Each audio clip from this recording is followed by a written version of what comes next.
அல்ஹம்துலில்லாஹி ரப்பில் ஆலமீன் வஸ்ஸலாத்து வஸ்ஸலாமு அலா சய்யிதில் முர்சலீன் வ ஆலிஹி வ ஸஹ்பிஹி அஜ்மாயின். அல்லாஹ்வுடைய நல்லடியார்களே, நேற்றைய தினத்திலே நம்முடைய சகோதரர்களான சொர்க்கத்திலே சங்கமிக்கக்கூடிய ஜின்களை பற்றி நாம் ஆரம்பித்தோம். அந்த தொடரிலே நேற்று ஆலிமான ஜின்களை, சாலிகான ஜின்களை பற்றி நாம் சில விஷயங்களே தெரிந்தோம். இன்று அதனுடைய தொடர்ச்சியாக இஸ்லாமிய வரலாற்றில் ஆலிமான ஜின்கள், சாலியான ஜின்கள் யாருடைய தொடர்பில் இருந்தார்கள் என்பதை நாம் சில வலிமார்களுடைய வரலாற்றின் மூலமாக நிறைய விஷயங்கள் பதிவு செய்யப்பட்டிருக்கிறது. தப்சீர் ரூஹுல் பயானிலே ஒரு செய்தி ஆசிரியர் குறிப்பிட்டு காட்டுவார். ஒரு பெரியவங்க சொல்லுவாங்க, நான் ஹஜ்ஜுக்கு போனேன், பயணக்குழுவோடு போனோம். போகும்போது திடீர்னு ஒரு கருநாகம் எங்களை வழிமறிச்சு நின்று கொண்டு தன்னுடைய வாயை பிளந்தபடி நின்று கொண்டு போக்குவரத்துக்கு இடையூறாக மக்களை போவிடாம தடுத்து கொண்டு இருந்துச்சு. அப்போ உடனே நான் விளங்கிக்கிட்டேன், அது வாயை பிளந்து பிளந்து காட்டுதுன்னா அதுக்கு ஏதோ தண்ணி தேவைப்படுது போல தெரியுது அப்படின்னு நினைச்சிட்டு நான் என்ன செய்தேன், வாழை உருவிக்கிட்டு ஒரு சேஃப்டிக்கு ஏதாவது இருக்கிற மாதிரி தற்காப்புக்கு வாழை கையில எடுத்துக்கிட்டு தண்ணீர் உள்ள தோல்பை எடுத்து கொண்டு போய் தோல்பையினுடைய வாய்ப்பகுதியை அந்த கருநாகத்தினுடைய வாயில வச்சேன். அது குடிச்சிட்டு என்ன செய்யுச்சு, திடீர்னு மாயமாயிருச்சு. நான் ஹஜ்ஜை முடிச்சிட்டு எந்த இடத்துல நான் தண்ணி கொடுத்தேனோ அந்த பாம்பு வழிமறிச்சு வாயை பழந்துடுச்சோ அதே இடத்துல நான் தூங்கிட்டு இருந்தேன். என்னுடைய பயண குழுவோடு நான் தூங்கிட்டு இருக்கும்போது நான் அசந்துட்டேன். எல்லாரும் என்னை விட்டுட்டு போயிட்டாங்க. பார்க்கிறேன், நான் காட்டுல தனியா இருக்கிறேன். இந்த சமயத்தில் நான் ஒரு பதற்றத்தோடு இருக்கும் பொழுது திடீர்னு பார்க்கிறேன், என் ஒட்டகத்தோடு சேர்ந்து ஒரு ஒட்டகம் நிக்குது. அப்போ அந்த ஒட்டகம் பேசுது, என் மேல ஏறிக்கோ அப்படின்னு சொல்லுது. நான் உடனே என்ன செய்யறேன், என் ஒட்டகத்துல ஏற சொல்லல, தன் மேல ஏற சொல்லுது. அதை என் ஒட்டகத்தையும் நான் கையில புடிச்சுக்கிட்டேன். புடிச்சிட்டு நான் கிளம்புன நேரம் சகர் நேரம். சகர் நேரத்துலதான் என்னுடைய ஒட்டகத்தை என்ன செய்ய பிடிச்சேன், சேர்ந்துட்டேன். பயண குழுவோடு சேர்ந்துட்டேன். அப்ப எவ்வளவு தூரத்துல அவங்க கடந்திருப்பாங்க. அப்போ இது ஜின்கள் பறக்கக்கூடியது அல்லவா. அவ சேர்ந்த பிறகு கீழே இறங்கு அப்படின்னு சொல்லிச்சு. சைக்கிணிச்சு கீழே இறங்க உடனே நான் கேட்டேன், அல்லாஹ் சத்தியமா சொல்றேன், நீ யார்? ஏன்னா நடந்ததை பார்த்தா அது சாத்தியமே இல்லை, அவ்வளவு சீக்கிரத்துலாம் வந்திருக்க முடியாது.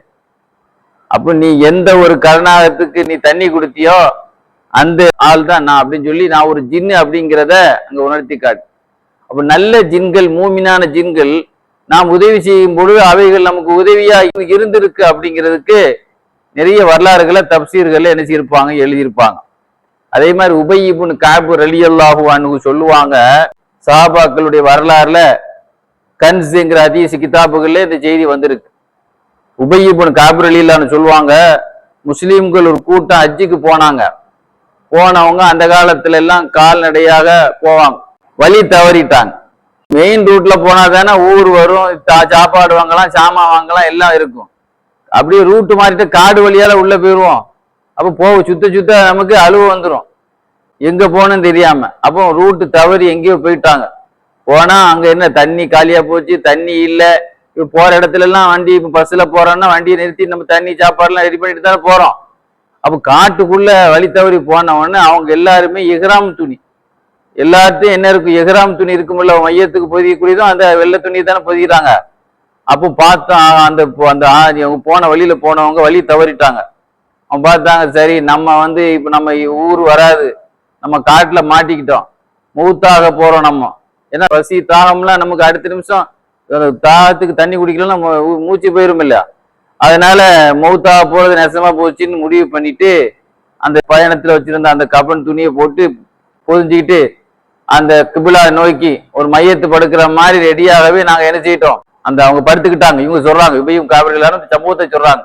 அவன் என்ன செய்யிட்டான், கபன் துணியை உடுத்திட்டு ஒரு கணிச்சு ஒரு மையத்தை கபர்ல வைப்போமா இல்லையா, அது மாதிரி ஒரு கணித்த நிலையிலே என்ன ஆகிக்கொண்டார்கள். இந்த நிலையில் போற பயணம் அல்லாஹ்வுடைய பயணம். அது அப்ப அல்லாஹ்வுடைய பயணத்துல போகும்போது அல்லாஹ்வுடைய உதவி இருக்கும்.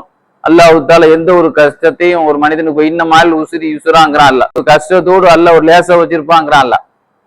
அப்ப என்ன செய்ய, திடீர்னு மரங்களுக்கு இடையில ஒரு மனிதர், அந்த இடத்துல ஆள் நடமாட்டமே இல்லாத ஒரு சூழல், மரங்களுக்கு ஒரு மனிதர் சொல்றார், நான் யார் தெரியுமா, ரசூல் ஸல்லல்லாஹு அலைஹி வஸல்லத்தோடு சந்தித்த நபர்கள்ல இப்போ ஹயாத்தா இருக்கிற கடைசி ஆள் நான் தான்.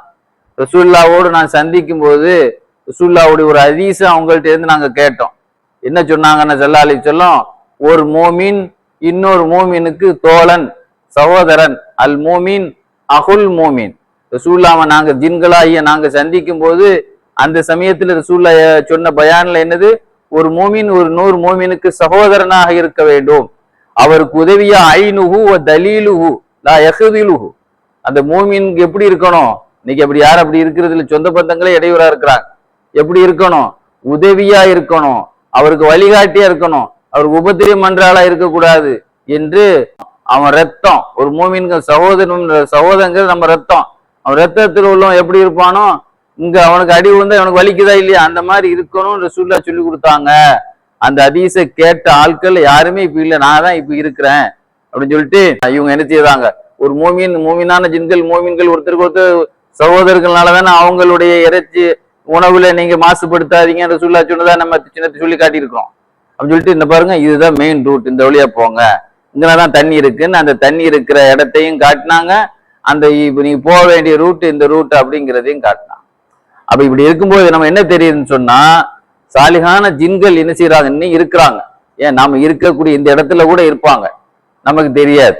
அல்லாஹ் சுப்ஹானஹு வ தஆலா அப்படி என்ன செய்திருக்கிறாங்க, நம்ம ஒவ்வொரு இறைநேசர்களுக்கு அவங்களுடைய நண்பர்களாகவே இருந்திருக்கிறாங்க. அவங்களோடு ரொம்ப ஃப்ரெண்ட்ஷிப்பா இருந்திருக்கிறாங்க. எந்த அளவுன்னு சொன்னா கூடவே எல்லாம் இருந்திருக்கிறாங்க. அபூபக்ருல் ஹவாரில் பத்தாயிக நகரங்கிறது ஈராக்ல இருக்கு. அந்த பத்தாயிக நகரில் வாழ்ந்த அபூபக்ருல் ஹவாரில் பத்தாயி இருக்காங்களே, அவங்க ஒப்பாத்தான உடனே அவங்க அந்த ஏரியா முழுவதும் ஜின்களுடைய ஒப்பாரி வச்சு அழுகிற சத்தம் கேட்டுச்சான். சொந்தக்காரங்க தானே அழுவாங்க. ஒரு ஆள் இறந்துட்டு அழுகிறது யார் அழுவாங்க? சொந்த பந்தம் தானே அழுவாங்க. அப்போ அந்த அபூபக்ர் ஹவாருல் பத்தாயி ரலியல்லாஹு ஒபாத்தாருன்னா அந்த ஊரினுடைய எல்லா பாகத்திலும் ஜின்களுடைய அழுகிற சத்தம் கேட்டுச்சான். அப்படின்னா எந்த அளவுக்கு அவங்களோடு நெருக்கமாக அந்த அவங்கள்ட்ட பாசமாக பழகி கொண்டு இருந்திருக்கும் அப்படிங்கிறத நம்மளால விளங்கி கொள்ள முடியுது. ஹிஜ்ரி 676 6ஆம் நூற்றாண்டில் அத்தின் இல்ல யமன் நாட்டிலே, அத்தின்ங்கிறது யமன் நாட்டில் உள்ள ஒரு மாநிலம். அது அந்த மாநிலத்துல வாழ்ந்த 676 நம்ம ஒரு வரலாறு சொல்றோம்னா அந்த ஞானி எந்த காலத்துல வாழ்ந்தவங்கிறத முதல்ல டேட்டா சொல்லுவாங்க, எப்போ ஒபாத்தானவங்க அப்படிங்குது. இன்னைக்கு நிறைய பேருக்கு நமக்கே டேட்டா படுத்து நிறைய பேருக்கு தெரிய மாட்டேங்குது. 80க்கு 70க்கு தெரிய மாட்டேங்குது. அவங்கெல்லாம் அந்த காலத்துல டேட்டா பேர் தெரியுதுங்கிறது ரொம்ப கஷ்டம். அதனால ஒபாத்துடைய டேட்டா எழுதியிருப்பாங்க பெரும்பாலும் வரலாறுகள்ல. அப்போ அவங்க 6ஆவது நூற்றாண்டுல ஒபாத்தானவங்க. அவங்க சொல்லுவாங்க, அபு ஷோபத்துல் ஹதரமி சொல்லுவாங்க, அவங்களுடைய மாணவர் ஒருவர் சொல்றாரு, நான் என்ன செய்தேன், அவங்களை சந்திக்க போனேன். நான் வளமையா அவங்கள்ட்ட பாடம் கேட்க போறது ஓத போறது வளமையா மதரசாவுக்கு போகுமா இல்லையா. இவங்க மதரசாவில ஜின்கள் வரும் பொழுது ஜின்களும் ஓதிட்டு போகும்போது தெரியுது. அவங்க சொல்றாங்க, நான் ஒரு நாள் அபு ஷோபத்துல் ஹதரமி அவங்களுடைய ஹாலுக்கு வந்தா உள்ள பேசிக்கிட்டு இருக்கிற சத்தம் கேட்டுச்சு. சுல்லாட்ட சில நேரத்துல ஜிப்ரீல் அலைஹிஸ்ஸலாம் உட்கார்ந்து பேசிக்கிட்டு இருக்கிறத சில சஹாபாக்கள் பார்த்திருக்கிறாங்க. மலக்குமார்கள் யாரு கண்ணுக்கு தெரியாது, ஒரு சில சஹாபாக்கள் கண்ணுல பார்த்திருக்கிறாங்க. அது மாதிரி உள்ள சத்தம் போட்டு பேசிட்டு இருக்கிறதுனால யாரோ வந்திருக்கிறாங்க அப்படின்னு சொல்லி நான் வெயிட் பண்ணேன். கொஞ்ச நேரம் ஆச்சு, அப்படி சத்தம் அமைதி ஆயிடுச்சு. அமைதி ஆன உடனே சரின்னு சொல்லி கணைச்சேன். நம்ம வந்திருக்கங்கிறத கணைப்போம் இல்லையா. அப்ப யார் அப்படின்னு கேட்டாங்க. நான் தான் வந்திருக்கிறேன் அப்படின்னு சொல்லி என்ன செய்தாங்க சொன்னாங்க. உள்ள வந்தேன், யாருமே இல்லை. ஏன்னா உள்ள போனால் வெளியே வரணுமா இல்லையா, யாருமே இல்லை. அப்ப நான் கேட்டேன், இவ்வளவு நேரம் நான் வெளிலனே வந்துட்டேன், சத்தம் கேட்டதுனால உள்ள யாரும் உங்களை சந்திச்சு பேசிட்டு இருக்கிறாங்கன்னு வாட்டுமே வெயிட் பண்ணிட்டு இருந்தேன், யாருன்னு நீ கேட்டியா அந்த சத்தத்தை அப்படின்னு கேட்டாங்க. அப்படின்னா அது எல்லாத்துக்கும் கேட்காதுன்னு தெரியுதா. அப்ப இதை இவங்க காது கேட்டுக்குன்னா இது ஒரு பெரிய விஷயம் தானே இது. அப்போ என்னட்ட ஜின்கள்ல உங்க சகோதரர்கள் இருந்தும் ஒரு ஆள் இல்ல, ஒரு கூட்டமே உட்கார்ந்து நிறைய சந்தேகங்களை கேட்டுட்டு இருந்தாங்க என்று சொல்லி காட்டினாங்க. அப்ப இதுல இருந்து என்ன தெரியுது, ஜின்கள்ல ஓதி கொடுத்தவங்க நிறைய இறைநேச செல்வர்கள் இஸ்லாமிய வரலாறு இருந்திருக்கிறாங்க அப்படிங்கிறத நம்மளால புரிஞ்சு கொள்ள முடியுது. அதே மாதிரி இன்னைக்கு ஆன்மீகவாதிகளுடைய தலைமை பீடமாக ஒரு காலகட்டத்தில ஆன்மீக அந்த பண்பாட்டு மையம் வைத்திருந்தாங்களே தரீக்கா, எத்தனையோ தரீக்காக்கள் வழிமுறைகள் இருந்தது. அதுல நக்ஷபந்தியான்னு ஒரு தரீக்கா இருந்தது. அந்த தரீக்காவினுடைய ஆன்மீக குரு இந்தியாவை சார்ந்தவங்க மக்காவில் வஃபாத்தானாங்க. தாஜுத்தீன் ரிஃபாயி நக்ஷபந்தின்னு அவங்களுக்கு பேரு. அவங்க ஒரு நாள் ஒரு வெளியூருக்கு போயிருந்தாங்க. தன்னுடைய சீடர்களும் உட்கார்ந்து தியான நிலையில, முராக்கபான்னா அப்படியே தனிமையில அப்படியே அமைதியா உட்கார்ந்து தியான நிலையில இருக்கிறது. அப்ப தியான நிலையில இருந்துகிட்டு இருக்கும்போது அந்த கூட்டத்துல ஒரு ஆள் இருந்தார். அவர் ரொம்ப நெருக்கமா வந்து ஷேக் அவர்களுடைய கையை முத்தினார், அவங்களுடைய காலையும் முத்தினார். முத்தி சொன்னாரு, அவர் முன்ன பின்ன யாருக்கும் அறிமுகம் இல்லாத ஒரு ஆளு. முத்திட்டு சொன்னாரு, நான் ஒரு ஜின்னு, எங்க ஏரியா இந்த ஏரியா தான் அப்படின்னு சொல்லி, நாங்க தங்குற இடம் இதான் அப்படின்னு சொல்லி, உங்களுடைய ஆன்மீக வழிமுறைய நாங்க பார்த்தோம், கவனிச்சோம். கவனிச்ச பிறகுதான் இப்ப நாங்களும் என்ன செய்யிருக்கோம், அதுக்கு பதில் அளித்து வந்திருக்கோம். அப்போ ஜின்கள் ஓதுறத கேட்கத்தான் செய்யும். சூழ ஜின்கள் கேட்டாங்களா இல்லையா? இப்ப அதே மாதிரி உங்களுடைய தரீக்காவுடைய வழிமுறைகளை நாங்க பார்த்தோம், அதனாலதான் நான் பதில் செஞ்சிருக்கிறோம். அதனால நாங்களும் உங்களுடைய சிஷியரா இருக்க விரும்புறோம் அப்படின்னு சொல்லி அவங்களும் என்ன செய்தாங்க, உறுதிமொழி எடுத்தாங்களாம். அந்த சீடரா சேரதான் வந்திருக்கிறாரு அந்த ஜின். அப்ப அவங்களும் என்ன செய்தாங்க, அதுக்குண்டான திக்ருகளை, அதுக்குன்னா ஓத வேண்டிய சொல்லி கொடுப்பாங்கல்ல, ஒரு ஆன்மீக குரு ஒரு சீடருக்கு சொல்லி கொடுப்பாங்கல்ல, அந்த திக்ருகளை சொல்லி கொடுத்தாங்களாம். இதுல இன்னொரு விஷயம் என்னன்னா, அந்த அவங்களுடைய சபையில இருக்கக்கூடிய விஷயம் அவங்களுக்கு தெரியும், மக்களுக்கு தெரியாது. இவங்க உட்கார்ந்துட்டு இருக்கிறது மற்றவங்களுக்கு தெரியாது. இப்ப ஜிப்ரீல் அலைஹிஸ்ஸலாம் உட்கார்ந்துட்டு இருக்கிறது ரசூலாவுக்கு தெரியும், சஹாபாக்களுக்கு தெரியாதா இல்லையா? ஆனா ரசூல்லா சொல்லுவாங்களா இல்ல, ஜிப்ரீல் வந்தாரு, ஆனா வேற ஒரு ஆள் ஒரு உருவத்துல மனித உருவத்திலாம் வந்துட்டு போவாங்க, தியத்துல் கலபி சஹாபி உருவத்துல எல்லாம். அதே மாதிரி அந்த ஆள் வந்தா ஜின்கள் வருவாங்க மனித உருவத்துல, மற்றவங்களுக்கு தெரியாது. தாஜுதீன் ரிஃபாயி அவங்களுக்கு தெரியும். சொல்லிட்டு போகும்போது சொன்னாங்களாம், ஷேக் அவர்களே, நீங்க நீ அழைக்குன்னு முடிவு பண்ணா உங்க காலுக்கு கீழே பேர் எழுதுனா அடுத்த நிமிஷம் வந்து நான் உட்காந்துருங்க வந்து நிப்ப சொல்லிச்சான் அந்த ஜின். அதே மாதிரி தாஜுதீன் ரிஃபாயி ஒரு தடவை காஷ்மீருக்கு போயிருந்தாங்க. காஷ்மீர் வடநாடுகள் இருக்கக்கூடிய காஷ்மீரா கூட இருக்கலாம், அது காஷ்மீர்னு எழுதியிருக்கிறாங்க, காஷ்மீர்னு ஊராவும் இருக்கலாம், அத காஷ்மீரை தான் காஷ்மீர்னு எழுதியிருக்கிறாங்களான்னு தெரியல. ஆக அந்த காஷ்மீர்ங்கிற ஊருக்கு போயிருந்தாங்க. போயிருக்கும் போது அங்க ஒரு ஜின்னு வந்து அவங்கள்ட்ட உறுதிமொழி எடுத்து சிஷியரா சேர்ந்துச்சு. மட்டுமல்ல, உங்களுக்கு இந்த காட்டுல இருக்கக்கூடிய இந்த வனாந்திர பகுதியில் இருக்கக்கூடிய அந்த ஒவ்வொரு மூலிகைக்கும் ஒவ்வொரு மரங்களுக்கும் செடிகளுக்கும் ஒவ்வொருக்குண்டான பவர் இருக்கிறா இல்லையா? இன்னைக்கு நிறைய பிசினஸுக்கா போய் சொல்லிட்டு அலையறான் நிறைய பேர். ஆனா உண்மையான அதுக்குண்டான தன்மைகள் குணாதிசயங்கள் அறிஞ்சவங்க இருக்கிறாங்கல்ல, அந்த ஜின்னு சொல்லிச்சான், இது நான் நிறைய செடி கொடிகள் நான் நிறைய பயன்களை உங்களுக்கு சொல்ல வேண்டாம், நீ ஒன்னும் சொல்ல வேண்டாம், ஏன்னா இவங்களே எல்லாத்துக்கும் சொல்லி கொடுக்குறாள், நீ ஒண்ணு எனக்கு சொல்ல வேண்டாம்னு சொல்லிட்டாங்க. அது மாதிரி இமாம் லஹாக் ரஹமத்துல்லாஹி அலைஹி, இமாம்கள் காலத்துல வாழ்ந்தவங்கல இமாம் லஹாக் இமாம் ஒரு ஆள். எல்லாரும் தாய் வயிற்றுல 10 மாசம் இருந்தா இவங்க 2 வருஷம் இருந்திருக்காங்க வயிற்றுல, அந்த மாதிரி. ஏன்னா இமாம் லஹாக் ரஹமத்துல்லாஹி அலைஹி இருக்காங்களே, இவங்க சொல்லுவாங்க, ஒரு நாள் வெள்ளிக்கிழமை ஜும்மாவுடைய இரவு ஒரு நாள் கூஃபா நகருடைய ஜும்மா பள்ளியாசலுக்கு போனா அது ஒரு 14ஆம் இரவு போகும்போது பள்ளியாசலுக்கு போறேன். பள்ளியாசலினுடைய ஒரு ஹால்ல அந்த அந்த தளம் இருக்குல்ல, தொழக்கூடிய ஒரு விசாலமான ஒரு இடத்துல ஒரு வாலிபர் நைட் நேரத்துல போற உருகி கடந்து அழுதுட்டு சுஜூதுல கடந்து துவா ஓதிட்டு இருக்கிறார். அப்ப நான் பார்த்த உடனே அவர் ஒரு வலியுல்லா, ஒரு இறைநேசர் மாதிரி எனக்கு தெரிஞ்சுது. பார்த்த உடனே சாடி அறியாதவங்க சர்வ முட்டான்னு சொல்லுவாங்கல்ல, அதே மாதிரி பார்த்தவங்க அறிஞர்களுக்கு பார்த்த உடனே என்ன செய்வாங்க, கண்டுபிடிச்சிருவாங்க. பார்த்துட்டு சலான் சொன்னேன், எனக்கு பதில் சொன்னாங்க, அல்லாஹ் உங்களுக்கு பரக்கத்து செய்வானாக, உங்க இரவிலும் அல்லாஹ் உங்களுக்கு பரக்கத்து செய்வானாக, நான் துவா செய்றேன். உங்க பேர் யார், நீங்க யாருன்னு கேட்டேன். என் பேர் ராஷித் இப்னு சுலைமான், நான் இயற்கையில அவங்களை கேள்விப்பட்டிருக்கிறேன். அவங்க ஒரு பெரியவங்க, வயசுல சின்ன வயசுக்கார் வாலிபரா தான் இருக்கிறாங்க, ஆனா அவங்க பெரிய ஞானியா, அவங்க ஃபேமஸா, அவங்கள பத்தி நான் கேள்விப்பட்டிருக்கிறேன். ஆனா அவங்களை சந்திக்கணும் அப்படிங்கிற ஆசை எனக்கு இருந்தது, அதுக்குண்டான வாய்ப்பு எனக்கு கிடைக்கல. அல்லாஹ்வை பார்த்து எனக்கு அந்த வாய்ப்பு என்ன செய்தான், எனக்கு கொடுத்தான். அப்போ அவங்கள்ட்ட கேட்டேன், நம்மளோடு நீங்க தங்கலாமா? ஏன்னா இவங்க ஒரு பெரிய சட்ட மேதை இல்லை, இமாம்கள் மாலிக் இமாம் மாதிரி இவங்க பெரிய சட்ட மேதை, இவங்க கீழே கிட்ட 100கணக்கான ஆயிரக்கணக்கான இமாம் மாணவர்கள்ல ஓதிட்டு இருக்கிறாங்க. அப்ப நான் எங்களோடு நீங்க தங்கலாமான்னு சொன்னதுக்கு அவங்க சொன்னாங்க, அல்லாஹ்வோடு ரகசிய உரையாடல் இருக்கக்கூடியவங்க அடியார்களோடு எப்படி பேச்சு துணையில இருப்பாங்க அப்படின்னு சொன்னாங்க. என்ன சொன்னாங்க, நாங்கெல்லாம் அல்லாஹ்வோட பேச்சு துணையில இருக்கிறவங்க, அப்படி மனிதர்களோடு எப்படி பேச்சு துணையில இருப்பாங்க அப்படின்னாங்க. சொல்லிட்டு சொன்னாங்க, இன்னைக்கு உள்ள காலத்துல முன்னால் வாழ்ந்த மாமேதைகள், உண்மையான நீயத்தோடு வாழ்ந்த ஆன்மீகவாதிகள் எல்லாம் இன்னைக்கு உள்ள ஆட்களை பார்த்தாங்கன்னா இவங்க எல்லாம் உண்மையிலே மூமினே கிடையாதுன்னு மார்க் போட்டிருப்பாங்க.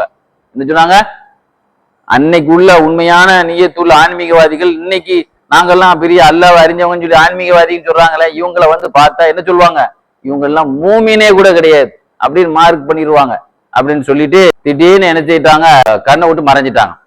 அவங்க வானத்துல உயர்ந்தாங்களா, பூமியில கீழே போயிட்டாங்களே தெரியல, திடீர்னு மாயமாயிட்டாங்க. இறைநேசர்களுடைய அற்புதங்கள் ஒண்ணு திடீர்னு மறைஞ்சிருவாங்க, கண்ணுக்கு தெரியாம மறையக்கூடிய ஒரு ஆற்றல் எல்லாம் கொடுத்துருந்தான். அப்ப நான் என்ன செய்யறேன், எனக்கு ரொம்ப மனசு கஷ்டமா போச்சு. அல்லா, நான் மௌத்தாகிறதுக்கு முந்தைய அந்த பெரியவங்களை நான் இன்னொரு தடவை சந்திக்கணும் அப்படிங்கிற ஒரு நியத்து அல்லாட்ட துவா செய்தேன். ஒரு சமயம் ஹஜ்ஜுக்கு போனேன்.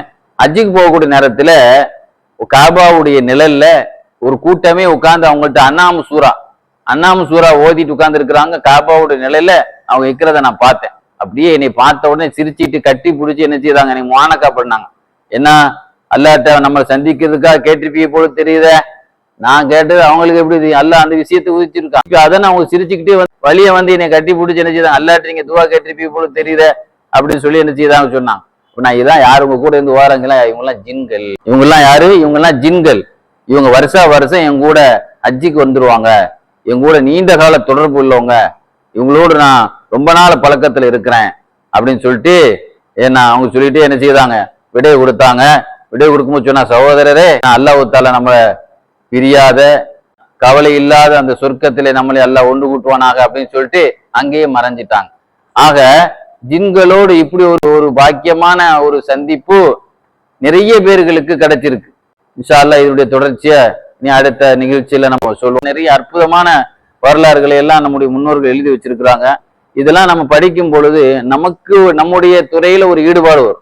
ஜின்களுக்கு இந்த அளவு ஒரு பற்று மார்க்கு விஷயத்துல ஈடுபாடுன்னா, நாம அந்த இடத்துல உட்கார்ந்துக்கிட்டே நம்மகிட்ட அந்த ஈடுபாடு இருக்கா, அந்த பற்று இருக்கா, நம்ம வந்த துறையில நம்ம முழுமையான ஈடுபட்டு இருக்குமா அப்படிங்கிறத நம்மளா மனசாட்சியோட நம்ம என்ன செய்வோம், சிந்திச்சு பார்க்கணும். அல்லாஹ் சுப்ஹானஹு வ தஆலா நாம் எப்பொழுதும் கேட்கிற துவா மாதிரி நம்முடைய எல்லா இடங்களிலும் சாலிகான ஜின்களுடைய உதவியை நமக்கு அல்லாஹ் உதவியாக்கி நசீபாக்கி தருவானாக. வாஹிர் தாவான் அல்ஹம்துலில்லாஹி ரப்பில் ஆலமீன். அஸ்ஸலாமு அலைக்கும் வரஹ்மத்துல்லாஹி வபரகாத்துஹு.